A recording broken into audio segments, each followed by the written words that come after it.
నిన్న చూసుకుంటే Johnny master ఒక అమ్మాయి ఇష్యూలో దొరికిండు కదా. అవును, ఆయన ఒప్పుకున్నాడు కదా. దాని గురించి మీరు ఏం చెప్తున్నారు? దాని గురించి చెప్పేది ఏంటంటే ఆ అమ్మాయి కూడా అప్పుడు చిన్నపిల్ల కాబట్టి ఆ అమ్మాయికి అయితే సరైన న్యాయం జరగాలని అనుకుంటున్నాం ప్రజెంట్ అయితే. ఇంకా ఆయన కూడా చాలా పెద్ద మాస్టర్, ఆమె కూడా ఇదివరకు ఆమెతో చాలాసార్లు పార్టిసిపేట్ చేసింది చాలా విషయాలు. కానీ ఒక అమ్మాయితో అట్లా బిహేవ్ చేయడం అనేది చాలా రాంగ్ వే. ఎందుకంటే వాళ్ళకు కూడా పేరెంట్స్ తరఫున కూడా ఉంటుంది, ఎట్లయినా వాళ్ళ బేబీనికి అట్లా చేయడం అనేది ఆ అమ్మాయికి కూడా చాలా న్యాయం జరగాలని అనిపిస్తుంది. అంటే ఇప్పుడు ఆయన ఒక్కడి వల్ల ఇప్పుడు వేరేటోళ్ళు ఎక్కడి నుంచో డ్యాన్సులు కోసం అని వస్తూ ఉంటారు కదన్న, అట్లా అందరికీ జరిగిద్దని వాళ్ళు పంపకుండా అందరిని ఆపుతారని. అవును, అట్లా అమ్మాయికి జరగడం వల్ల కూడా అట్లా ఆ టైప్ ఆఫ్ గర్ల్స్ రావడానికి కూడా వాళ్ళ ఇంట్లో వాళ్ళు కూడా అలా ఒప్పుకోరు. ఎందుకంటే ఇట్లాంటి సిచ్యువేషన్ జరుగుతున్నాయి కదా, ఆ టైప్ ఆఫ్ వే ఆఫ్ దానికి ఎందుకు వెళ్ళడం, నువ్వు ఇంకేదైనా వర్క్ చేసుకుంటా కూడా ఉండొచ్చు కదా అన్నట్టు కూడా వాళ్ళ అదర్ గర్ల్స్ పేరెంట్స్ కూడా అంటారు. వాళ్ళ వైఫ్ కూడా వచ్చింది పోలీస్ స్టేషన్. వాళ్ళ వైఫ్ కూడా అంటుంది మా హస్బెండ్ ఏం తప్పు ఉండదు అది అన్నట్టుగా వాళ్ళ వైఫ్ కూడా చాలాసార్లు మాట్లాడింది మీడియాలో కూడా. ఆ అమ్మాయి తను ఇట్లా చేయడం వల్ల మా హస్బెండ్కి చాలా ప్రాబ్లమ్స్ అయినాయి అన్నట్టు కూడా మాట్లాడింది. అదైతే కరెక్ట్ కాదు, ఎంతైనా అమ్మాయికి న్యాయం జరగలేదు ఎంతైనా కూడా.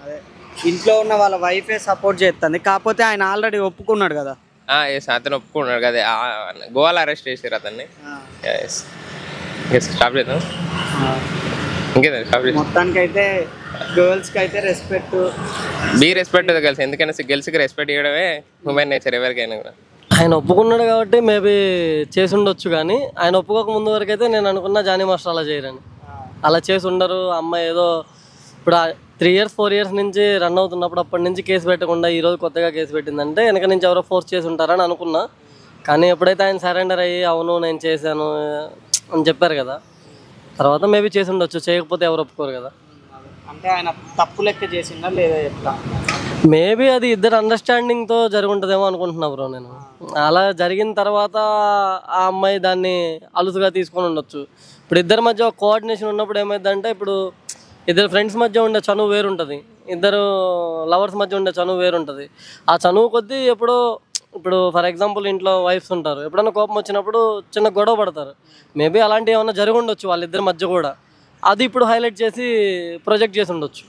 అంటే ఆమెకి ఏమైనా అంటే ఏదైనా ఇందులో ఆయన సెట్ చేస్తా అని చెప్పి ఇట్లా చేసి అది మనం చూడలేదు కాబట్టి మనం కామెంట్ చేయకూడదు.